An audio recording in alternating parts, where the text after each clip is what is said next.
Vernomatic Productions. Good evening, everybody. As always, new content drops on a weekly basis. Tonight's episode, Metal Waltz, bringing you another edition of our side project show called Rock and Roll Detention. Tonight, we're celebrating Women's History Month as Metal Waltz has both Vixen vocalist Lorraine Lewis and Mercyful Fate bassist Becky Baldwin onto the show.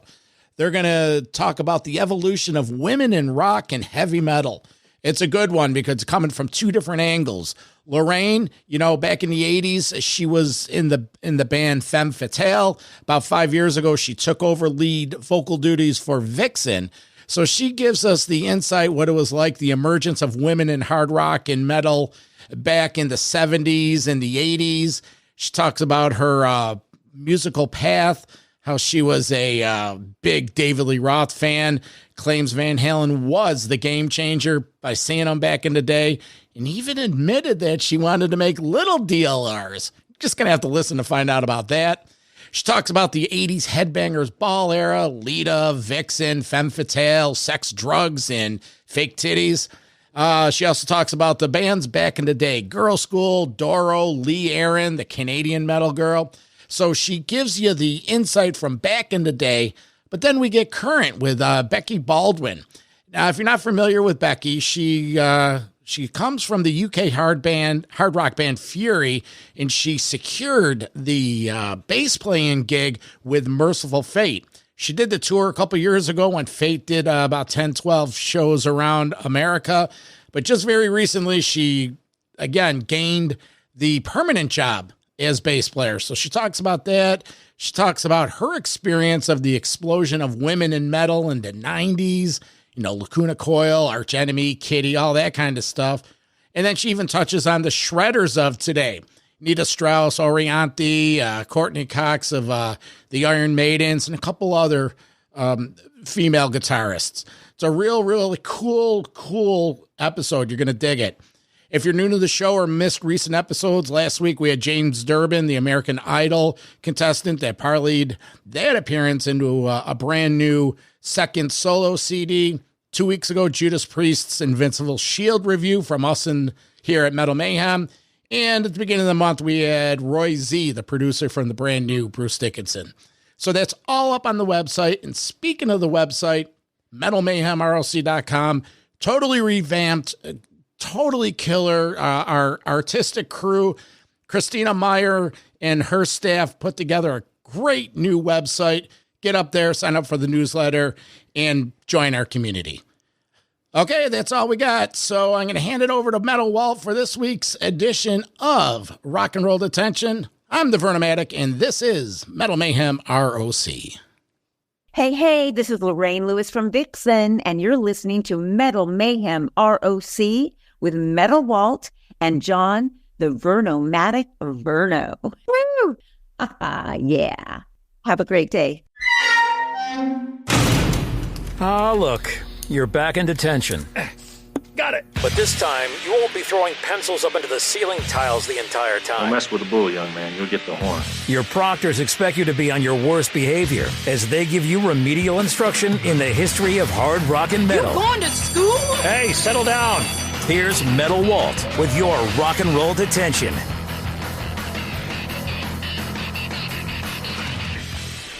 Good evening, everyone. It's the middle of March. We've moved those clocks forwards and our stomachs are filled with corned beef and cabbage.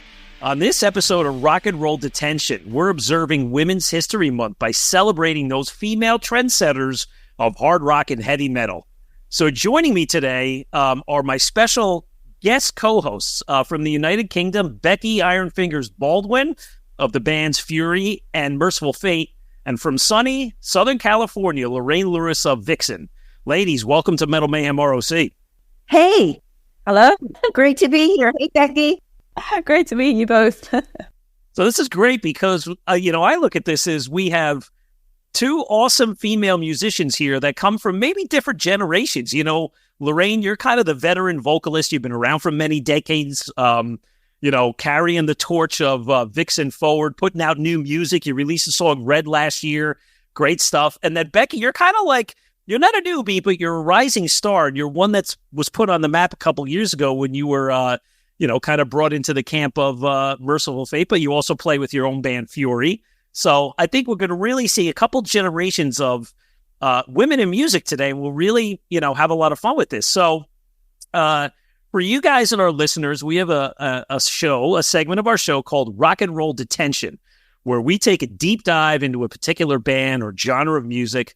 So today what we're going to do is we're going to examine the female leaders of rock and metal, both past and present. So let's have a go at it. So first thing I want to say, though, Becky, I'm going to put you on the spotlight first because I noticed on your Instagram you are showcasing these really, really cool T-shirts that say, it's got your picture on it, but it says, diversity is strength, discrimination is weakness, bassist against racists. I think that's fucking awesome. So talk a little bit about that. Oh, thank you. So there's this kind of like charity and the organization called Bassists Against Racists, and it was set up by this bass player who's based out in the States. And I think it all happened around 2020, the lockdowns, and the kind of the injustice that was going on with the handling of police against black people who were protesting or were just going about their lives. And so, there was a push for trying to raise more funds for people, legal fees for people who are having problems in that kind of situation. And so I've been following that page for a while. They were going through lots of different bass players, and they'd release a T-shirt. People would pre-order the T-shirt, they make them. And everyone there is kind of just donating their time, like the artist who drew the T-shirt. And I think they just cover costs for the printing of the actual shirt. And then after that, all the profits go to any kind of charity. So actually the one that each artist can choose who they want to donate to, as long as it's part of that kind of theme, like anti-racism, that kind of thing. So I chose Doctors Without Borders. So they're supporting people all over the world who are having trouble with mostly war. So I think at the moment they're in the Middle East, they're in Ukraine, and they're supporting anyone who needs the kind of support and humanitarian aid that is anywhere in the world. Great. That's great. And this is, listen, that's something that could apply to anything. It doesn't necessarily need to be racism, but could be anything that's, considered prejudiced against color of skin, sexuality, whatever it might be, right? So yeah, I wanted the kind of the front of it. I wanted to have some kind of little quote on it that, I don't know, I guess as a white person, I wanted to show that, okay, yeah, it's racism is the main thing that we're talking about here, but there's parallels with sexism, transphobia, any kind of prejudice is something that it's worth talking about, is worth caring about. So, I want to speak on racism, but as a white person, I can't really give the best representation of that. So, so it was kind of just pushing the kind of being diverse in music and in every aspect of the world, then it definitely strengthens us as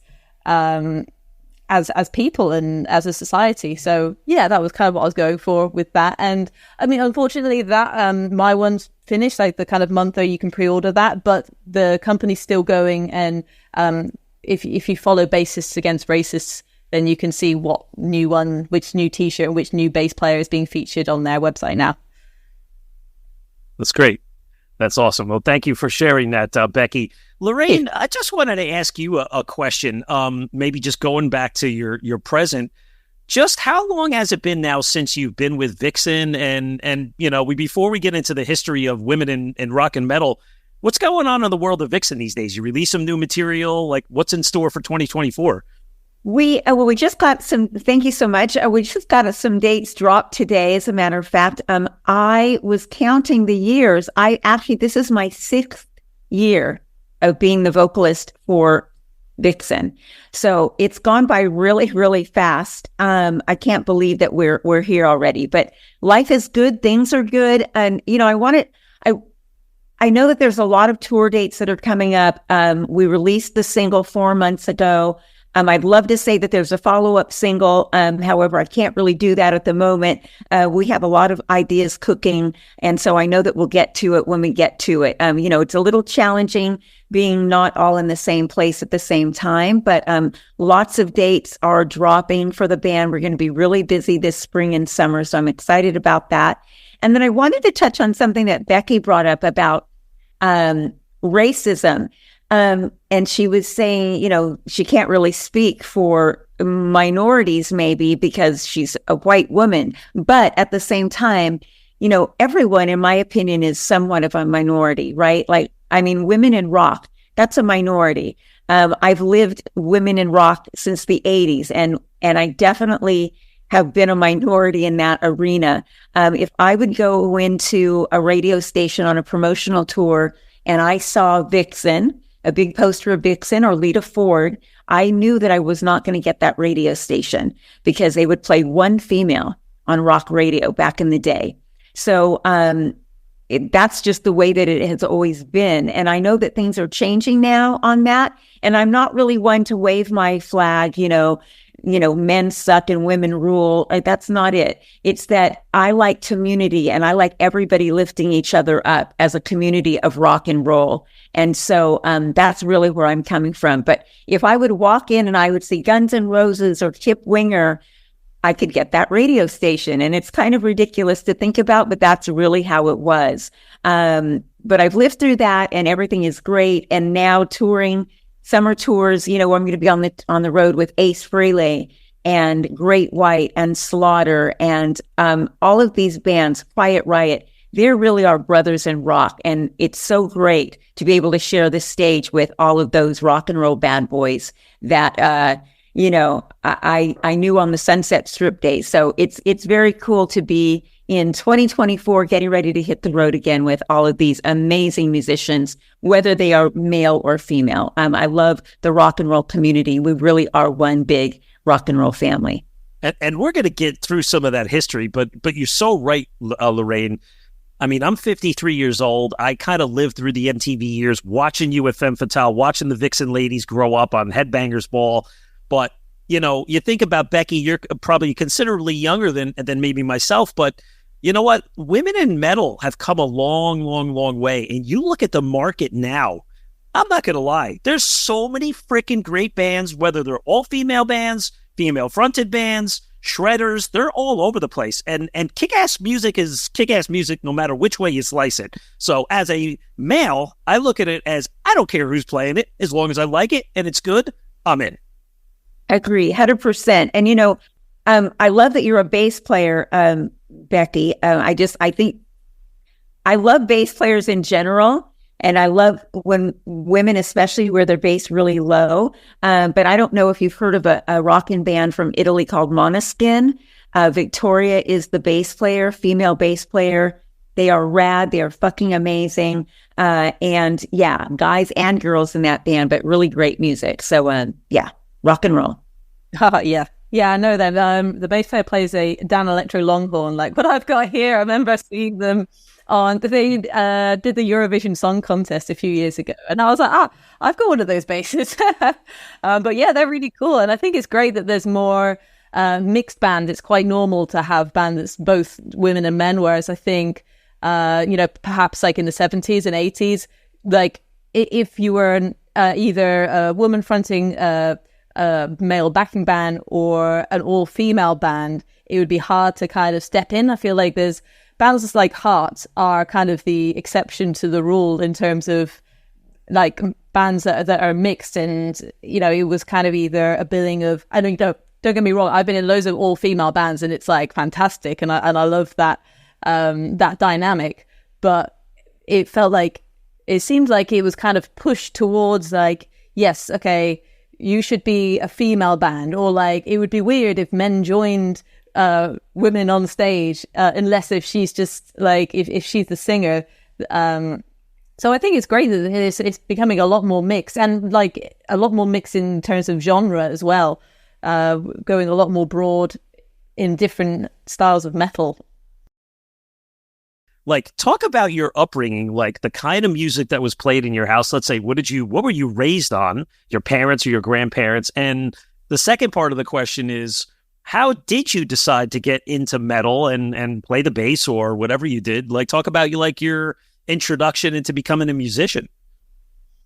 So I grew up in the 90s, and I listened to a lot of my parents' music, and I listened to some pop, and I kind of liked the Spice Girls and stuff, but my parents, they really liked ABBA, and I got obsessed with ABBA, and I was obsessed with Michael Jackson. That was another big influence. But I think that, that was on the edge of kind of like rock music, a lot of Michael Jackson's releases. He often had he had Jennifer Batten, like female guitarist. And I think I fell in love with Thriller, like the music video, because I got really into like horror movies, and I just loved the whole idea of like this crossover of like pop rock and horror and zombies and stuff. So that was kind of when I was a child. And then as I kind of approached my teens, there was the whole explosion of like the internet was being possible in people's homes. Music, TV was like in most people's houses. And it was, I guess, like the first bands that I saw were Linkin Park, Tenacious D, that kind of era, Evanescence, and Metallica were the ones that I really kind of honed in on. But yeah, like my impression of like women in metal and rock were like Amy Lee, Tarha from Nightwish, and so I was like, I have to have black hair, otherwise I'm not like a woman in metal. I hadn't seen like a blonde woman playing metal before, and I was blonde at the time, like a naturally blonde, and so I had to start dyeing my hair. But like, I don't know. Now I realize, like, a couple of years later, I discovered Angela Gossow of Arch Enemy, and I was like, oh, actually, I could have blonde hair. Like, she looks pretty cool with that. But I don't know. It's kind of part of me now, and I don't want to change it. How did you pick up the bass? And who are your bass inspirations? Because I do notice you play the Rickenbacker. Of course, one of my favorite bands of all time is our Canadian friends Rush, and Geddy Lee plays the Rickenbacker, and so does Lemmy, of course. And probably many others. Yeah. So actually, so my dad is a big Hawkwind fan. So the kind of pathway from Hawkwind to Motorhead was very natural, and then back to Hawkwind, because I was like, actually, the bass lines in Hawkwind are more my kind of style, I think, because he was part of a bigger, ensemble, more musicians. He wasn't like fronting it and playing chords, and it's more open, more space rock. There's a lot more interesting like bass lines throughout those songs that Lemmy did with Hawkwind. But yeah, my big inspirations were Cliff Burton of Metallica. So, he played a Rickenbacker as well sometimes, and Geezer Butler of Black Sabbath. But I don't know, really, like, it was just always the bass that I really wanted. And whenever I'd watch these old episodes of like Top of the Pops and things in Old Grey Whistle Test, the bands of like the 70s and 80s across like funk, punk, rock, metal, everything, there'd always be Rickenbackers there, and I was just like, that's just the coolest looking bass in the world. Like, I really must have one. So I don't know, it's more that I love the old school stuff, and so yeah, Rickenbacker really suits me well for the kind of music that I enjoy. It's awesome. So Lorraine, same questions to you. Let's talk a little bit about your musical upbringing in the house, and how did you get into music? And before the days of Femme Fatale, like what was your pre-life to Femme Fatale in the mid-late 80s, let's say? Yeah, what was going on in my world? Well, I come from a family of 6 kids. My father used to sing in church. His mother, my grandmother, used to sing on the radio. So she was a flamenco dancer from Spain, and she had a radio program, and she used to sing. So music was always in our house. I don't know, I'm a lot older than you are. I'm actually 65. But growing up, I don't know if you remember, Sunday newspaper, there would be this RCA, you can buy like 10 albums for a penny. So my father one day asked all of us kids to choose an album. And so we did. And the first album that I got was Up, Up and Away by the Fifth Dimension, which is interesting that we're talking about diversity and everything and women and men. And, Fifth Dimension was a Black singing group with the hit song Up, Up and Away. Remember that. In my beautiful balloon. I remember that well. Yep. Yes. And so I just gravitated to it. I love the artwork. I love their outfits. I love their hairstyles. I just thought that they were so cool. So that's the first album that I got. And then my dad would very often, he listened to Herb Alpert and the Tijuana Brass, and he loved them. And he would often have a record on, and he would come and talk to me and my brothers and sisters, and gosh, do you hear that? Do you hear that little sound? Do you hear that bell? Do you hear that tambourine? Do you hear that drum beat? And he would, little nuances of the music, he would point out to us as children and growing up. And all of those things really stuck with me. And I just gravitated to music. And then growing up in New Mexico, I was in girls' choir. I was in concert choir. I did all that stuff in high school. I had my first solo in junior high. It was a duet with another girl. And I remember my mom telling me that I drowned her out and everybody could just hear me. And it was like, that was my calling. I felt I needed to be a singer. And then I was really listening at that time to Crosby, Stills, Nash and Young, Linda Ronstadt, New Mexico, Albuquerque, I wore cowboy boots. I mean, it's a little Southern, Nuevo Mexico flavored. And so I listened to Southern rock. I listened to Lynyrd Skynyrd, Crosby, Stills, Nash and Young. Like I said, Linda Ronstadt. I was in a cover band doing Linda Ronstadt covers. And that's really where I cut my teeth, being on stage and getting comfortable. I was underage and I was in my first top 40 band called West Wind. So my path, it was interesting. I mean, you think about Up, Up and Away in the Fifth Dimension, going into Lynyrd Skynyrd and Crosby, Stills, Nash and Young. And then everything changed drastically when Van Halen came out. And that just changed everything about me. I mean, in West Wind, I was wearing all black with a cowboy hat. And then I was just writing about this today on my Instagram. It was September 10th, 1980. I had been out of high school for 4 years. I went and saw Van Halen on their Women and Children First tour. It was the first time they had come to Albuquerque. And I stood on my chair the whole effing night watching David Lee Roth do his thing, crotch first. He comes out crotch first when he walks out on stage. I mean, he is such a showman. And I was so enthralled, in love, passionate, like mind blown watching Van Halen perform, and especially David Lee Roth. And that is where I made up my mind. It is rock and roll forever to the core.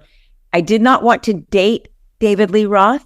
I wanted to be David Lee Roth. And that is how it all happened. And that is, I made up my mind. It's like, here we go, rock and roll. Big hair, like the whole thing. Everything changed for me then. And I was in a band called Babe Ruthless now at that point. And then Babe Ruthless eventually became Femme Fatale. And, being on stage, there's nothing like it. I love singing. I love the music. It's all about the music. However, I am also a performer. I love being in your face. I love taking chances on stage. I love crowd surfing. I love being belly to belly with the people. I am a performer. I come from the school of David Lee Roth and Tina Turner and people like that. So when you come to a Vixen show, that's what you get. You get the Vixen hit songs. You get amazing band, Rocky Petrucci on drums, who was the original drummer, killer monster drummer, Julia Lage on bass, amazing bass player, and Britt Lightning Fingers on guitar. And then me, I'm the ringleader. I'm flipping David Lee Roth incarnated, but Lorraine Lewis style. And we are there to entertain and have a great fucking time. And that's what we do. Lorraine, I have to ask you, though, through all of your years of performing way back in the 80s, did you ever cross paths with Dave and Eddie, or either, touring with them or at a festival or down at the Rainbow or wherever? I did David Lee Roth, Universal Amphitheater backstage. I did sort of think when we met, I really thought, there is a chance that he could fall in love with me and then we'll have little David Lee Roth babies. But that didn't happen. It was very non-eventful. And I never have met the other guys in the band, which is pretty surprising in a way. But I'm a huge fan to this day, and Sammy, Sammy's voice is amazing too. So, but yeah, I'm from the school of David Lee Roth all the way. Metal Mayhem ROC. I'm Metalhead. Metal Mayhem ROC is the home for metal from the very beginnings. This is James DeBrett from Hellstar. You're listening to Vernomatic. Dave Overkill from the Cleveland band Destructor. Hey, Dave, how are you? I'm doing great. To longtime headliners. Hey, this is Red Beach from Whitesnake. Hey, this is Vinny Appice from Dio, Black Sabbath, and Last in Line. To music of today. Hi, this is Olaf Wickstrand from Enforcer. Hi, this is Brian from Mastodon. You're listening to Metal Mayhem ROC. With John the Vernomatic Verno. Plus, we talk with producers and authors to give you behind-the-scenes info. Hi, this is William Merwin, author of The Meaning of Metallica, Ride the Lyrics. Greg Renoff, the author of the book Van Halen Rising and the Ted Templeman book, A Platinum Producer's Life in Music. Pleasure. Thanks for having me on. Metal Mayhem ROC, a proud member of the Pantheon podcast team, giving you more to listen for. Join our community, and always remember to keep it heavy. So a little about me, again, like I said, I'm a kid of the late 70s, early 80s, but maybe one thing I remember is I had my late sister and I had a first cousin, Ramona, giving her a little shout out now. And they were 10 years older than me or so. And we lived in the same house in New Jersey, and they lived upstairs and we were downstairs. But I always remember them. They were in the vinyl stage, the late 70s, early 80s. And I always remember Heart playing on their turntable. But the biggest one that I remember back then was Pat Benatar, because Pat Benatar, number one, she was a kick-ass singer, but still to this day, her husband, Neil Giraldo, I mean, what a guitar player. One of my favorite guitar solos of all time is Promises in the Dark. It's just arena rock across the board. But for me, hearing Pat Benatar, that was new. It was MTV was coming out at that point in time, and you got to see the Wilson sisters with Heart. Then Joan Jett came out, and these were now radio-friendly songs, but they were not light. They weren't pop videos. This was not, Utopia and other things that were on MTV at the time. This was kick-ass rock stuff. So if you really think about, like, the origins of female in rock and roll, I mean, yeah, you could go back earlier than that, but you probably go back to that period, maybe the Runaways when Joan Jett, Lita Ford, Sherry Curry, they kind of hit the ground running in those late 70s. And then, of course, Becky, from your neck of the woods, you had Girl School, right? Still going active all these years later. Kim McAuliffe. So any impressions on those bands? For me? Yeah. Absolutely. Yeah. So I saw Joan Jett, I saw supporting Motorhead and Alice Cooper. And that I was, very young at the time. I think I might have been 16 or 17. I was just like, this woman is just so cool. And I think, from there, I got more and more into Joan Jett and then the Runaways. And I don't know, I really just love that. I guess that also that crossover between punk and hard rock that the Runaways had that kind of then led into more of like the kind of Riot Girl scene later on, because a lot of the bands I've been in have also been punk bands and grunge and stuff like this. And I don't know, like, it's great that every genre has its women at the front, and every era has a different kind of every era in time has different women doing the best in their genre, I think.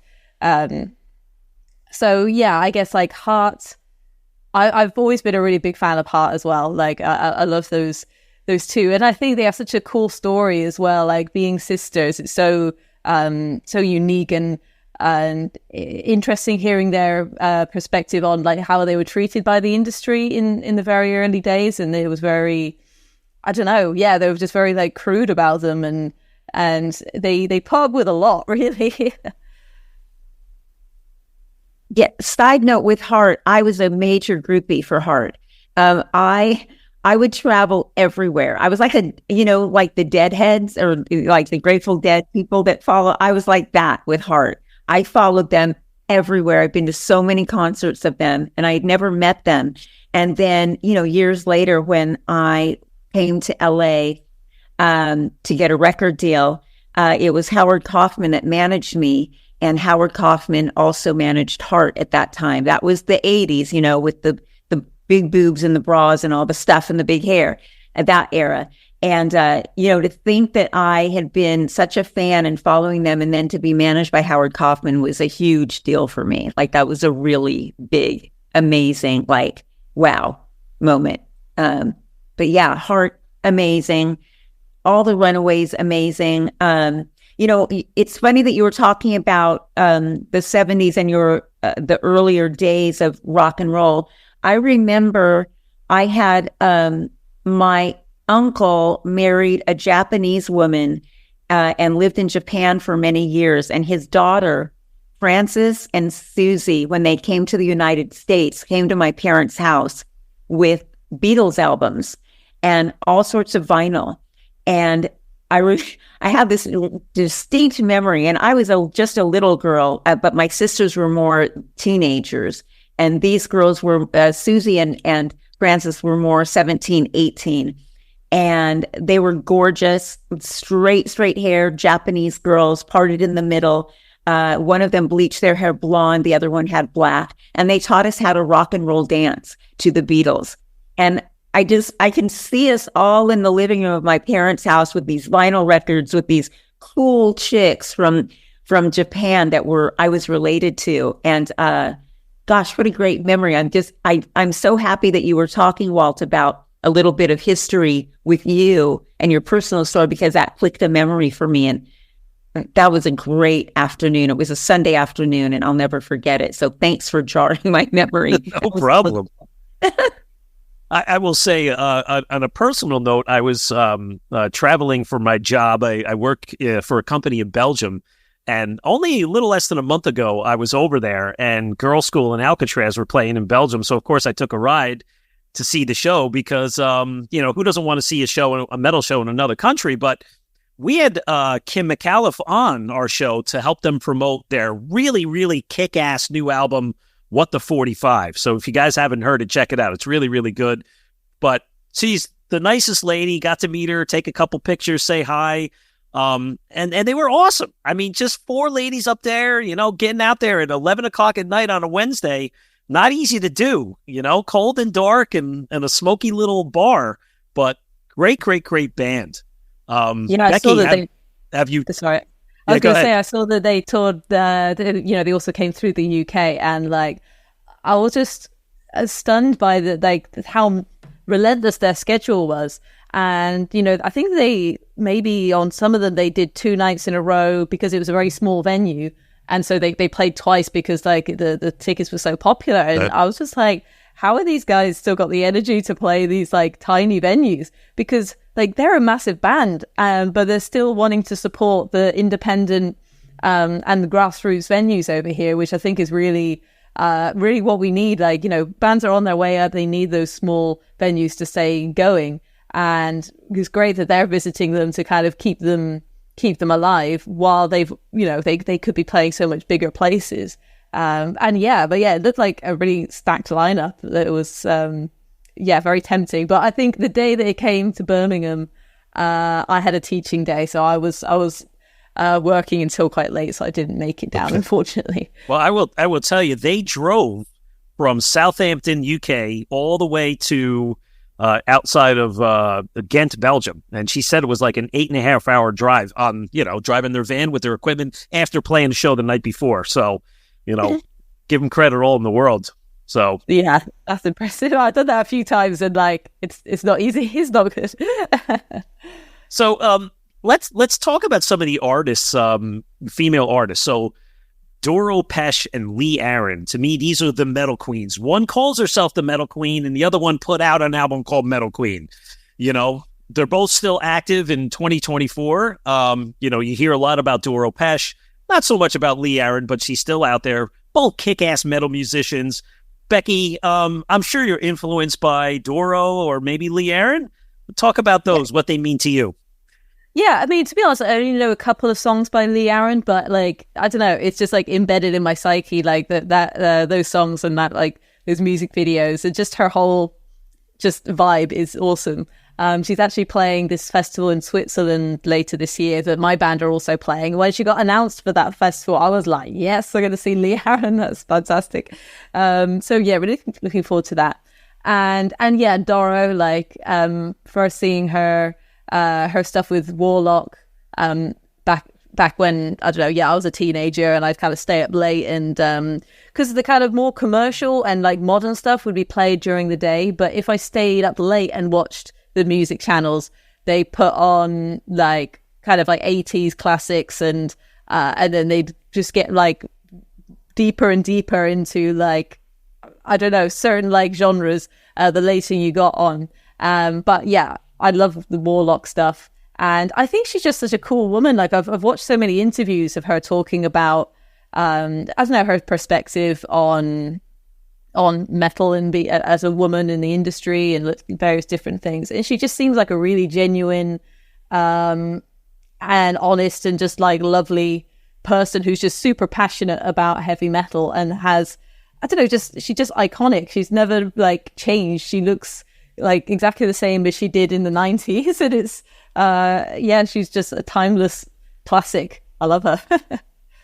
Yeah, I agree with that. Doro's flipping amazing. I'm not really that familiar with Lee Aaron at all. I know the name, obviously. I know what she looks like, but I've never really done a deep dive on her music. Doro with Warlock, yeah, I did. And I've always loved her. And she's such a sweetheart. And she's just so down to earth and genuine and real and just happy. You know, she just embraces everyone. I love her whole vibe. And I love when we're on the cruises together and we get to hang out and chat. And I saw her when she came to the Whiskey A Go-Go, and I made sure to go backstage and say hello. And she's just always so gracious and so kind and always remembers your name. And I love her. I can't say any more great things about her, because everything that, whenever you talk about Doro, is just greatness and gracious and down to earth and authentic and real and gorgeous and fucking badass on stage. Like, she's just amazing. Relentless energy. You know, the songs are great. They're so anthemic, fists in the air stuff. And yeah, she's one of a kind. I love her. Definitely. Becky, when you mentioned your band, you're referencing Fury, correct? Yeah. So maybe for the American audience that is not familiar with Fury, just give us a little background on Fury and what you got going on this year. So the background is, I think the band's been going since like, I don't even know, 2008 or something, but I wasn't in the band for the first couple of albums. I joined in the end of 2017 after depping for them for a tour. And then we released the last two albums, The Grand Prize in 2020. That was interesting. That was an interesting album release. We had to cancel our whole tour and just try and do everything online. And then the next album was Born to Sin. We released that in 2022. So that's the latest one. And we mostly gig in the UK. We've had a few stints out in Europe, gigging various like festivals and small venues there.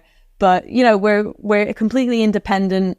All of the merch, like all the CDs and vinyls and T-shirts, are like in the room next to me, and I send everything out from my house. So yes, it's it's very time consuming. It's still being this DIY. I'm still like, I'm the booking agent, and I kind of make everything happen at the moment. But you know, we're hoping that for the next album cycle, we may, you know, have some kind of opportunity to work with people in the industry that can kind of help us with these kinds of things, because it's really hard to distribute your own stuff and, you know, book gigs internationally when you're just in some island in the middle of the like North Sea.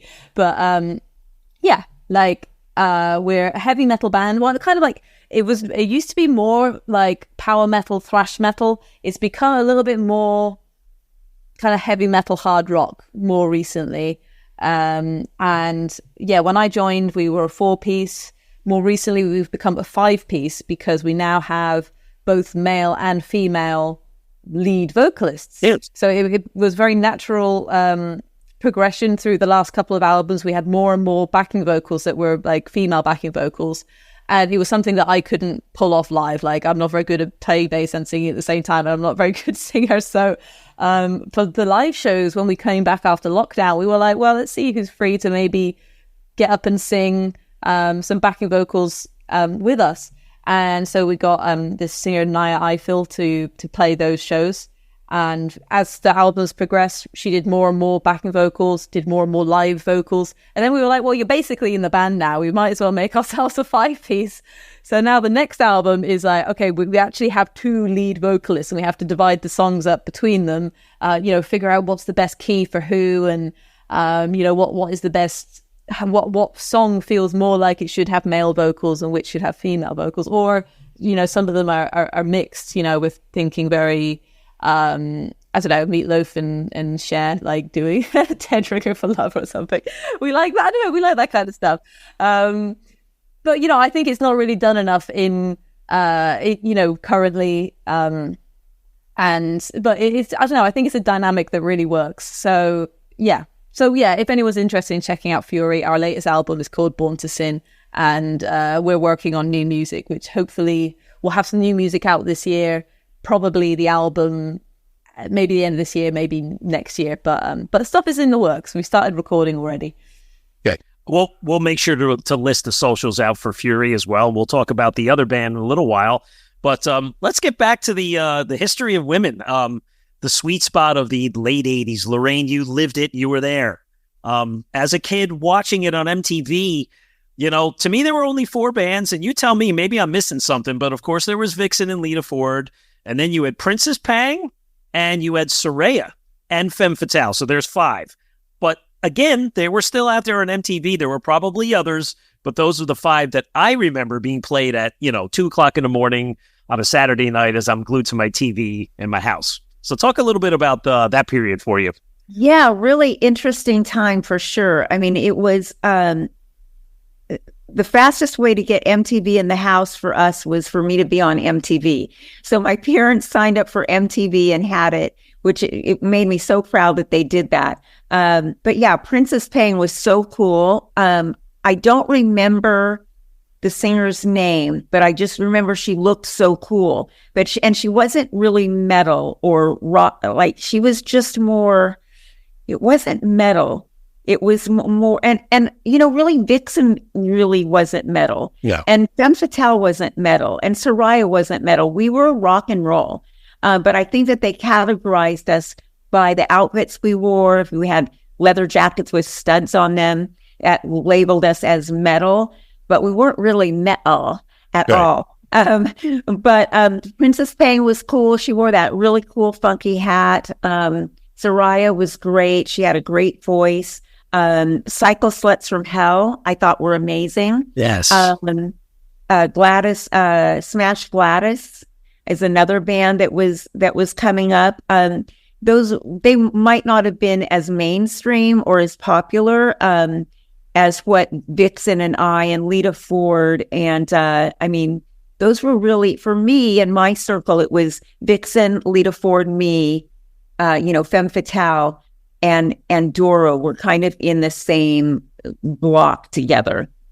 But I love all those bands and I love all those videos, and watching them, I always thought it was so cool to see all these females doing what they loved the best. I was always really intrigued by Vixen because it was all female. And since I was the front person in an all male band, I always thought it would be so cool. Like, what would it be like? It probably would be like a slumber party or something, I thought.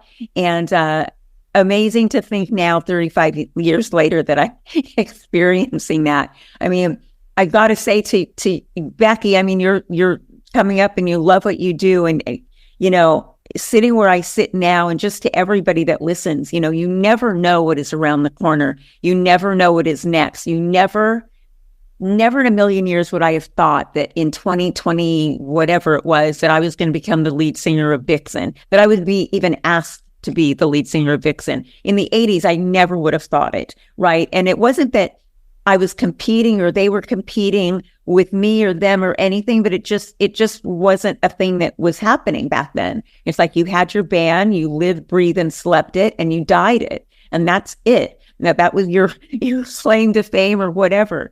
And so to be doing this is just, life is so interesting. And I always love to get the message out that whatever people are going through, up or down, good or bad, like you never know what's around the corner. You never know what that next phone call brings. And just live life to the fullest and be happy every day and grateful, because you do get opportunities that come from nowhere all the time. And life is pretty cool. It's a wild ride. But yeah, those were great bands, great videos. I can't really think of any other females at the time. Obviously, Girls' School was doing well over in England and then coming to the US. Obviously, the Runaways were a staple. But I can't really think of any more rock bands or females during that time in the late 80s. So that was the main stuff that was going on. Lorraine, a question for you, though, about that era. And you touched on it a little earlier, but again, a little bit more on it. Like, how was it trying to cement your identity as a female front person in a male-dominated scene back then? I mean, it couldn't have been easy. It's not like it is today. No, it wasn't easy, but I don't know that. I know for me, I didn't think about it. I didn't think I'm trying to be prominent in this male-dominated rock world. I just was me. And I fronted a rockin' group of guys, and we were rock and rolling in your face. And it wasn't plotted. It wasn't planned. It wasn't anything other than it was who I was and how I wanted to present myself. I mean, the 80s were fun. The 80s were mayhem. The 80s were happy times. The 80s were sex, drugs, rock and roll. And for me, as a girl in a rock band, I mean, yeah, it was sex. It was sexy. I mean, the whole Femme Fatale album is really focused on sex. Waiting for the Big One was the first single. My Baby's Gun. I mean, there was just a sexual tone in everything. And I think that that's indicative for the time, and also, me having a blast, rocking and rolling, short shorts. It's how I dressed. I mean, cowboy boots and short shorts and bustiers. I mean, Doro Pesch was wearing bustiers. I mean, it was the time. We were all just young women rocking and rolling, having a blast. Sex, drugs, rock and roll. That's all I can say. I mean, that's for reals. And so, yeah, I didn't manufacture this thing. The label didn't come to me and say, oh, we're going to make you this pinup sexy person, whatever. I mean, they just took what I gave them. And that was big hair, boobs, that Howard Kaufman bought me, by the way. I've admitted that in many interviews. When I first met Howard Kaufman, we had an amazing meeting. I remember Andrea Accardo said, don't be offended if Howard meets with you for 5 minutes. He's a very, very busy man. And I went in, I was there for about an hour and a half. I sat on his desk. We just got along great. And then when I left the meeting, he told her, he's like, I want a manager. I love her. She's amazing. Da, da, da. And so then she also said, he has a question for you. And I said, what is that? And she said, if he buys you boobs, will you wear them? And I said, yes, I will. So that was like, that is so indicative of the time. The 80s were about that. And I said yes, and it was a great thing. And I mean, I've enjoyed every moment of it. And people can look at the 80s and say, oh, they were excessive, they were over the top. Lorraine was this, Lorraine was that. She was so da-da. But you know what? So be it. Yes, I was. I still am. I love it. I love being on stage. I love rock and roll. It is in me. It's in my DNA. My grandmother was a singer. My dad sang in church. I mean, singing and music is in me, and it's what I do. And I might take different shapes and forms. And, I have a solo project. It's very different from Vixen. It's very different from Femme Fatale. I sing a little bit different than I did in Femme Fatale. I mean, that was, a young voice in her 20s just going crazy on stage. And I love the guttural tone that I used to have, and I still have that. But I also can sing in different ways and different types of music. I mean, I'm a million different people. I think we all are. I just happen to admit it. There's a million different people and personalities in here. But the 80s were amazing, and I wouldn't change a thing. Oh, appreciate you sharing that. Becky, you grew up in the 90s, you mentioned, but I think this is where women in hard rock and metal, it exploded in the 90s. And I remember very well, like when Sirius XM and satellite radio came out, and some of the bands that come to mind that hit the scene then were, you mentioned it earlier, Arch Enemy.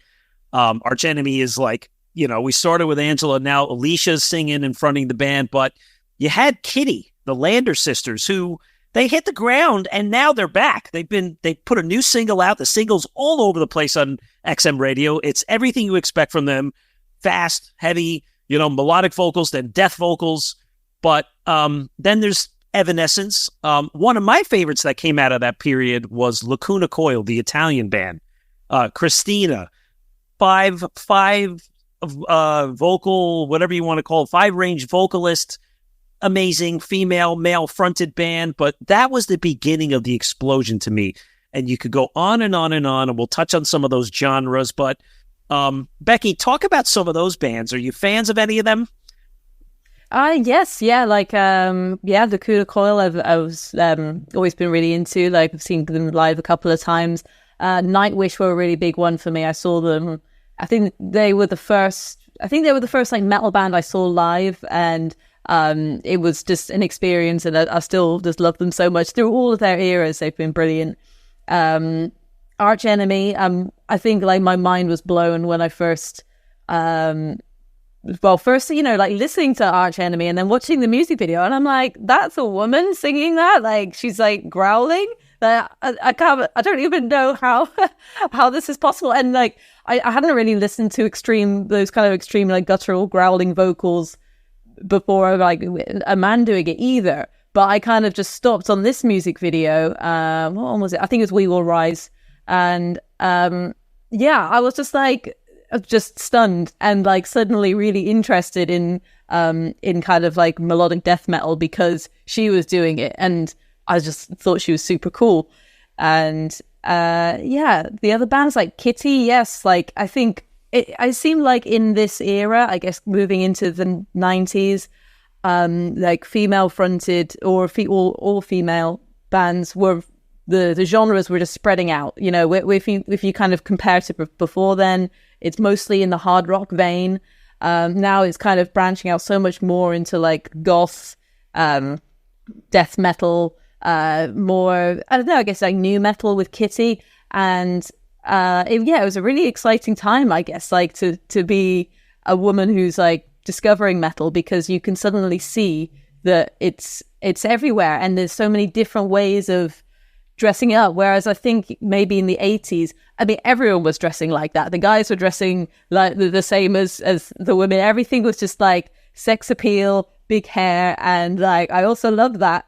But yeah, by the time it comes to the 90s, like women were kind of had very unique styles. There would be like, Nightwish, like Tarja, like with a floor length like ball gown, and then next you see Arch Enemy singer, it just is like ripped t-shirt and like some jeans or whatever, and then all the kind of like grunge bands as well that were, I don't know, just like making their own thing, and all the punk bands as well. So yeah, I guess maybe it was because the internet and the different music channels were there, and they could cater to women doing lots of different things. Whereas maybe like Lorraine said before, like if they already played Vixen, they're not going to play Doro, or okay, we already have our quota ticked for a woman on our station. So when there became more stations, they could play more of them, and it kind of had a snowballing effect where it could spread out in genres a lot wider, perhaps.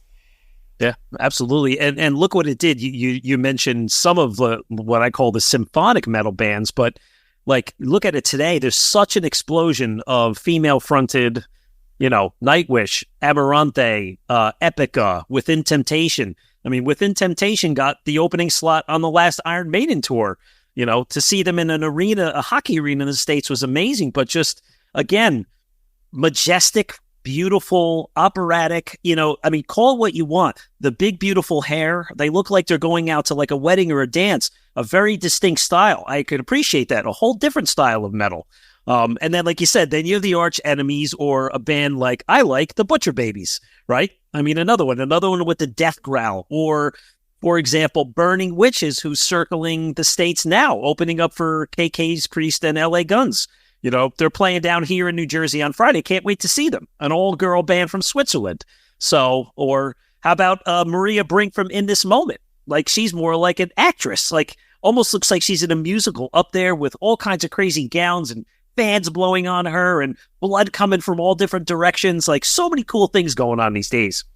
Yeah, I think the possibilities have kind of opened up, and I guess maybe it's the, the magazines, the TV channels, the radio stations, and management just being a bit more open-minded to what people can do and what women can do. And because there've been, so many pioneers kind of pushing that for the last few decades, we've kind of finally got to a point where, we can have a few in like different genres, and that we can show the variety and like the huge scope that women can achieve in music. Yeah. And to me, there's even more subgenres. Like, I think of like one of my favorite bands now. I love it. And I call it like modern rock. It's Hailstorm, right? Lizzie Hale, they're from Pennsylvania, not far from where I live. And when they were early on in their career, probably, late 2008 or so, they came out, and I went and checked them out. And the second I saw them, I said, these guys are going to be huge, because it was not what they put on an album, because the album was okay. But, I said, I just want to check them out. But it's what they brought, her and her brother RJ brought live. I said, they have everything in the making to be an arena-sized act, and they are. They've become that today. A band like the Pretty Reckless, going back to Lizzie Hale. I mean, her influences are in the metal world. I mean, they've done cover songs live. They played Dio. They played Judas Priest. They've done Whitesnake songs. Like, they wear their heart in their sleeve with their influences. But again, a band like Pretty Reckless, or some of the new ones that I like, they're, let's say, the younger bands. There's two bands that I think are really cool. One is called Plush. It's an all-female band out of the U.S. They're young girls, 18, 19. And then there's the Sisters out of Mexico called The Warning. They're a trio. Again, they are modern rock. They're not metal, but very, very cool. And, if you haven't heard them, check them both out, but really, really good stuff. Mm-hmm. Yeah. I've seen their stuff pop up online all over the place. Yeah, I think they've got some really good, things in place to push them to the next level. Now, Lorraine, for you, being from Southern California, I think of that area, and I think of two guitar shredders, Nita Strauss and Orianthi. Both played with Alice Cooper, both kick ass, both are just shredders all the way. Do you know them? Have you, rubbed elbows with them? What's your impressions on Nita? Hurricane Nita. Hurricane Nita. Nita was in Femme Fatale. So Nita was my guitar player when I did the Monsters of Rock cruise. Larry Morand called and wanted Femme Fatale on the boat. And obviously I didn't have Femme Fatale in place back then. This is back in 2013. And so I had to put a band together. Bill D'Angelo, who was the original guitar player for Femme Fatale, had passed away 8 years ago. And I just wanted something fresh. So I actually called Courtney Cox, who is now in Burning Witches, and I called Nita. I got their numbers from a friend of mine, guitar player, and I left messages, and I said, I'm putting Femme Fatale together. I'm going to do an all-female version, and I'd love to meet you. I left the same message for each of them, and I didn't know that they lived together. So Nita and Courtney both got the same message, and they both called me. And apparently, as the story goes, when I met them, they told me that they had been listening to Sirius Satellite Radio, Hair Nation, one afternoon when they were driving around and Waiting for the Big One came on. And Nita said, this is the kind of singer we need to sing with or play with. We need to put a band together like this kind of sound, da-da-da. And it was a couple days later that I called them and wanted them to be in my band. And so, yeah, Nita was my guitar player with Courtney for the Monsters of Rock cruise. We were together. Nita was in Femme Fatale for, 3 years. And then it was when Alice Cooper saw her. And I think that Kip Winger kind of made the introduction, and then she went to play with Alice.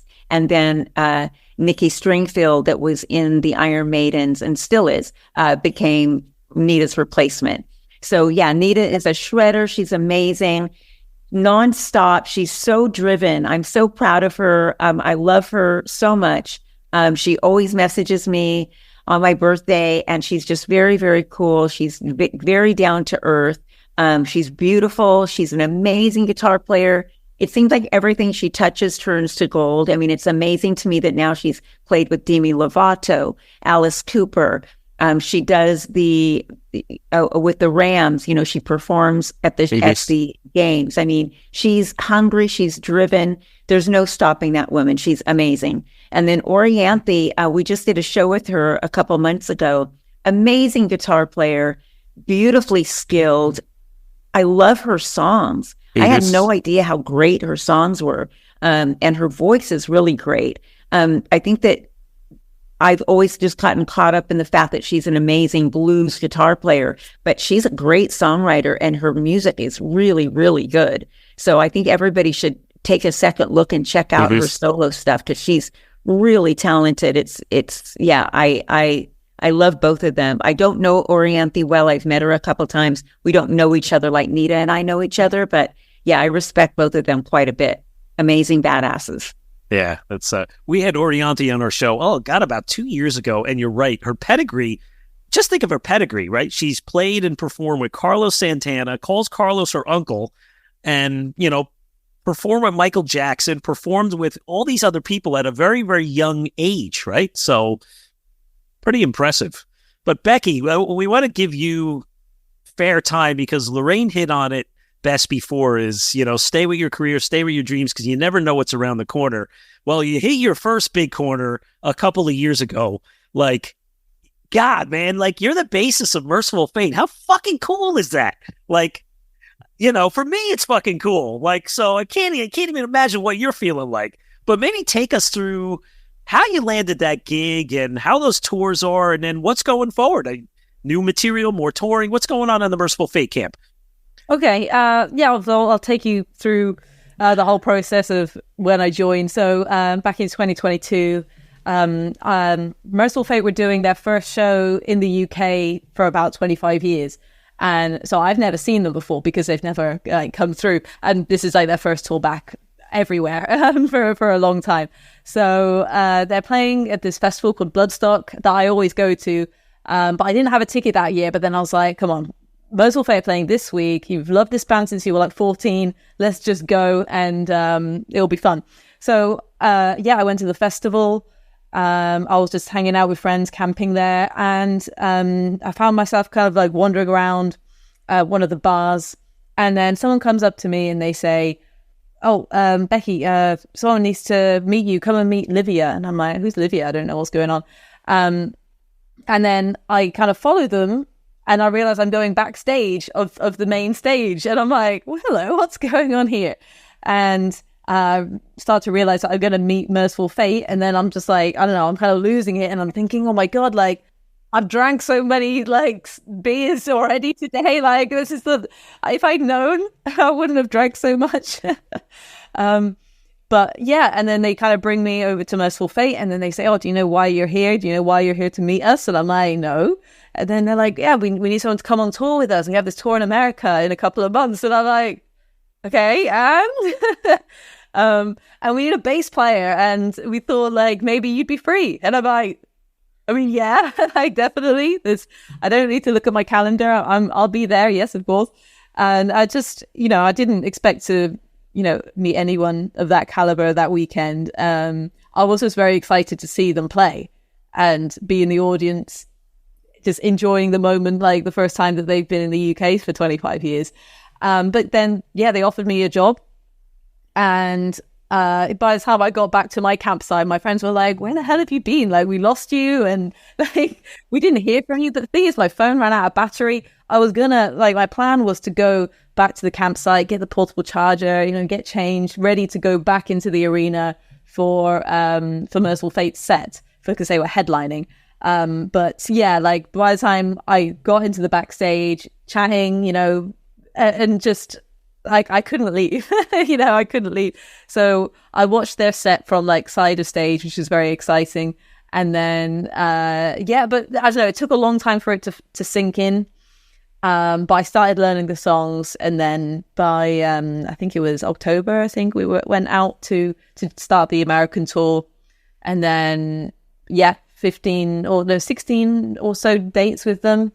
Then we did 2 shows in Mexico after that, and then that was it. And I thought, okay, so the thing was, their bass player was double booked because he has another band called Armored Saint. And Armored Saint had this big tour that he had to be on. So I was just stepping in for those 2 months where they needed me. But then for coming into this year, they needed me again to step in next month, which is going to be Brazil and Chile. And I was like, oh, hell yeah, I'll be back. Like, it's so exciting because, when I say goodbye to them, in like December 2022, I was like, I don't know if I'll ever see you guys again. I mean, when you're just a dep, like you're just filling in, you still make all those friendships that feel very close because you've been on the road together for 6 weeks or so. And then you're like, that's it. That's the end. But, I was very pleased to know that they wanted me back and there was another opportunity to play with them. But by this point, they were starting to think about the new album. So there is new music in the works. And who were they going to use to play bass? Because that's then kind of 3 trips, like the USA trip, the Mexico trip, and then this other South America trip that their bass player couldn't make. And so maybe it'd be a smart decision now to be like, we're going to have a new album with a new bass player. And and the new bass player will play all of the live shows. We don't have to, have to worry about getting deps in anymore. And then they were like, oh, who should we get? And I don't know, overwhelmingly, everyone in the band kind of wanted me to come back. So that was just fantastic. And it made me feel so good to know that I did a good job when I was just there to be a guest, because, it was the biggest opportunity of my life so far. So the pressure that I put myself under was very big to not mess this up. But yeah, it turns out it went okay. And so now I have the job permanently. So I've started working on some of the demos, and hopefully this year we'll have at least a new single or 2 maybe. And then probably next year, towards the end of next year, there may be a new album that I'll have recorded on. Yeah. It was it was really good timing because it was just after Fury had released our latest album, and I was like, it was another DIY release, and we pushed it as hard as we can. We did loads of music videos. We tried to get it out to any press that we could, but it just wasn't really taking off. The shows in the UK have been great. We had a bunch of festivals, but we couldn't really get into any new markets like Europe, and we were like, why is nobody paying attention to us? And I was thinking why is every other band seem to be doing well and I'm just stuck here? And then literally the next day I got this offer. So yeah, you're right. You never know when something's just around the corner. But I didn't know these guys at all or know anyone involved in Mercyful Fate. But they came across my videos on Instagram, Facebook, YouTube, and that's the thing. When you put things online, you never know who's watching them. loads of people can watch them, and they could just be anyone, like famous people, people who have opportunities for you in the future. So, I think it's really important to have value, put value in these things and know that they are important. And, when you feel like, why am I doing this stuff? Why am I wasting time with like covers or, social media? Like if you think that maybe social media is kind of overrated, yes, you may be right in some ways, but like it put me in front of the people that needed to see me to make this thing happen. So it's a really cool thing that it all happened that way, because I would have never met them otherwise. Yeah, it's using the latest technology and the latest social media. You coming from another generation, it's different than Lorraine and I, right? So you're using the tools that maybe, young kids. I have a 9-year-old daughter, right? This is the stuff she uses. She's on TikTok all day long. She doesn't know how to go pick up a CD and put it in the car, right? So it's just how it is. It's amazing, all the social media, and it really does pay off. During the week, I have a jobby job and I work in television, and there is a woman, the godfather of diamonds in New York, and that has a TikTok that blew up. And we went after her and her people in the New York district, and we're actually doing a reality show about them now. My company is, and it was because of TikTok. I have an amazing thing that's happening with me that I can't tell you, but I can't reveal it yet. But I'm having another meeting about it today in about an hour. But some really amazing thing is happening for me that I'm going to be doing a duet with someone. Should I say a duet? I guess I should just say I'm going to be doing something with someone. And it is because of social media and them and their camp reaching out to me through Instagram. So I'm really excited about the future and this amazing opportunity. And social media, it's a pain in the ass. It's weird. It's kind of like, it's so like self-indulgent. But it can be a really cool thing. And I'm so happy and proud of you, Becky, that's just the coolest story ever. I love that so much. Congrats. That's super cool. Well, Lorraine, when the news becomes public about your secret announcement, tell Metal Mayhem RC, we'll bring you back on the show. But ladies, this has been fantastic. I've really enjoyed this three-way conversation. Were there any bands I'm missing? There's probably lots out there, but are there any others you're thinking about that you just want to say, you forgot about so-and-so? I love that you mentioned the Butcher Babies for sure, and the Burning Witches. I was happy that you mentioned that, but I really can't think of anybody. Okay. You got somebody, Becky? I'm trying to think as well. God. Oh, what about Alicia Vigil that plays bass for Dragons? Dragon Force. Yes. Yeah. No, she's great.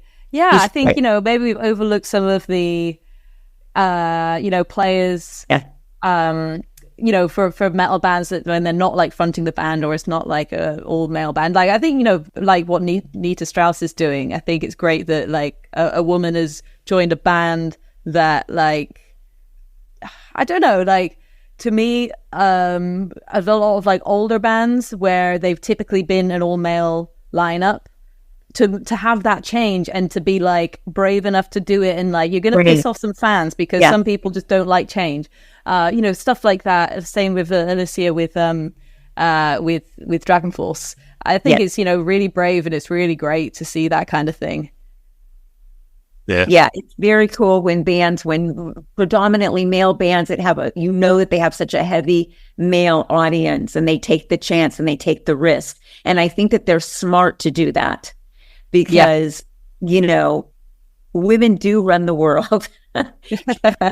And I just think it's great for a man to be so brave to recognize and see the talent and take the chance and take the risk of pissing off fans. But in the end, women almost always win everybody over when they get into these positions. I mean, if they're kick-ass. There's no reason why they wouldn't. So I love when men do that. It's very brave. It's very risky.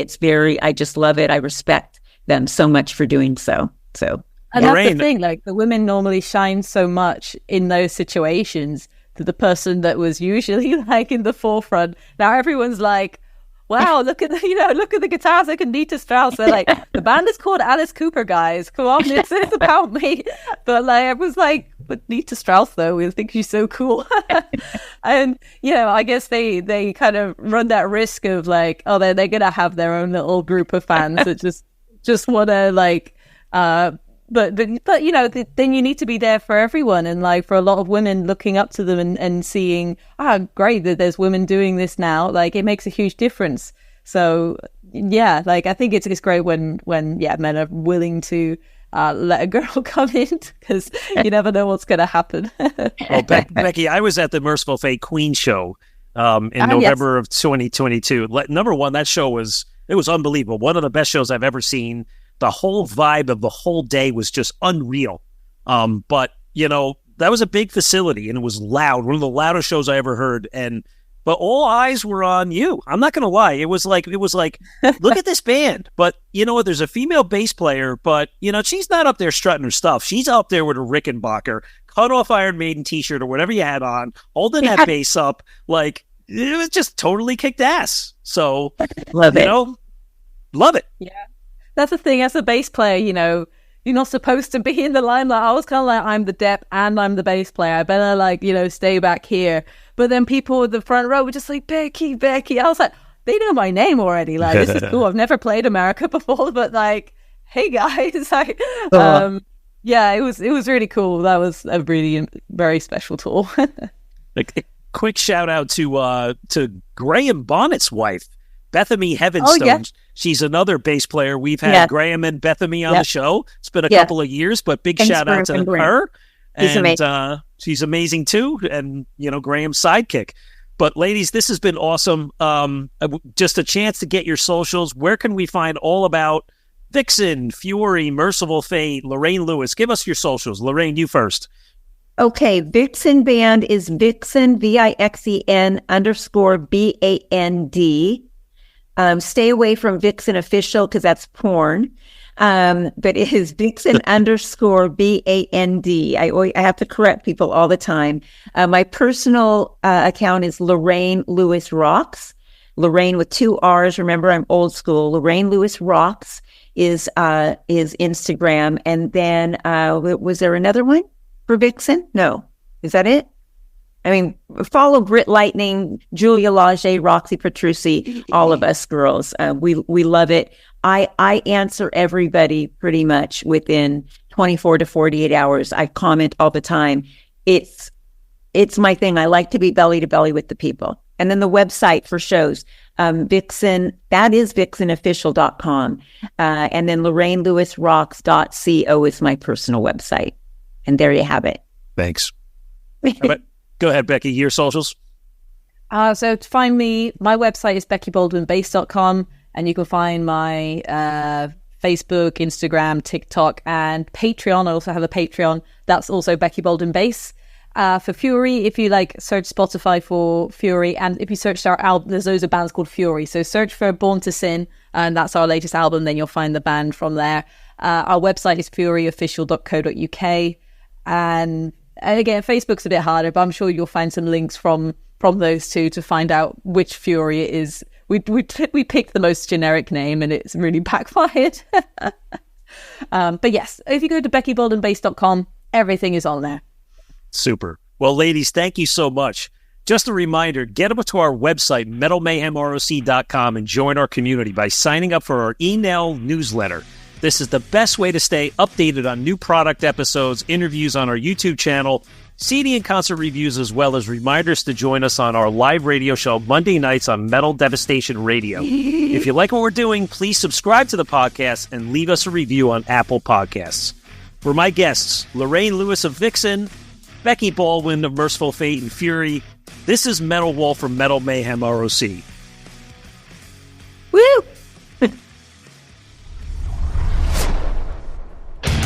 Metal for life. Thank you for listening to Metal Mayhem ROC. Check out our website at metalmayhemroc.com for information on podcasts, archives, links to all our live radio shows, and all sorts of info. Please like, follow, and share with everyone, even your non-metal friends. And always remember to keep it heavy.